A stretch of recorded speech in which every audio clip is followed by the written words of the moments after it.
One of the great television adverts a few years ago for Christmas depicts a little boy, Alfie, in the countdown to Christmas, eagerly awaiting for the great day to arrive. Scene by scene, we see him getting ready.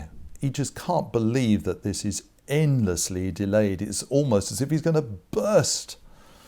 Eventually, Christmas Eve arrives and you see him at the table, hoovering up his food frantically and then running up the stairs and getting into bed, pulling the duvet up over his head, screwing up his eyes and almost willing himself to go to sleep. Christmas morning arrives, he's wide awake, he gets out of bed, but he ignores the piles of presents that have been carefully arranged around the foot of his bed, and instead he goes to his wardrobe and pulls out a badly wrapped parcel. He staggers along the corridor and goes into his parents' bedroom and wakes them up, hands it to them and wishes them a happy Christmas. The thing about the little boy Alfie was he wasn't excited about what he might get. What excited him is about what he might give to express his love for his parents. Generosity is at the heart of Christmas. We give each other gifts because it symbolises what God has given to us in Jesus Christ. God so loved the world that he gave his only begotten Son, that whoever believes in him should not perish, but have everlasting life. We give because God first gave to us. And that's why Christmas is the perfect time for me to say thank you to you for all that you give, and often sacrificially.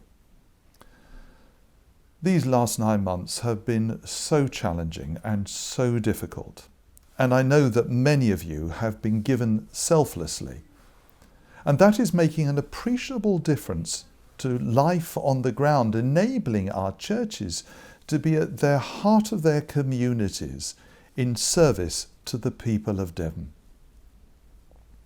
At a diocesan level, savings that could be made have been made. We're operating in as streamlined a way as possible during this pandemic. And as you may know, our finance team are standing alongside that network of parish and deanery treasurers, supporting them to the best of our ability and advising them. I'm hugely encouraged by the continuing generosity of people in our worshipping communities. At the end of this month, the end of November, the total contributions to our common fund, which pay the clergy stipends and the vast bill of mission and ministry in the diocese, were only 5.35% lower than at the same time last year. Now, whilst this is much better than we feared when the pandemic first kicked off, I have to say that it is likely still to translate into a deficit of £1 million. Regular giving in parishes held up really well, with this being down only about 1%. And here the parish giving scheme has come into its own and made a huge difference, which is why I commend it to you, and particularly to those parishes who've yet to sign up as members. The work being undertaken by parish treasurers is amazing, especially given the challenges that are confronting people in their own context or in their own families, let alone with their PCC finances. And for that, I thank them. Nationally, the Church of England is encouraging all churches to hold a generosity week next year in 2021. And for that, they're preparing some really great resources, some ideas for sermons and services, group study guides and podcasts. And if you would like more information about that, or advice about setting up a digital or contactless giving, or further advice about the parish giving scheme, then do contact our Mission Resources Advisor, Bridget Kiaga.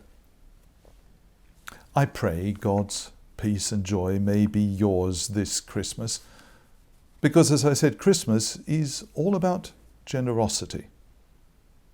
God's generosity to us in his Son, Jesus Christ, has changed the world and made a huge difference.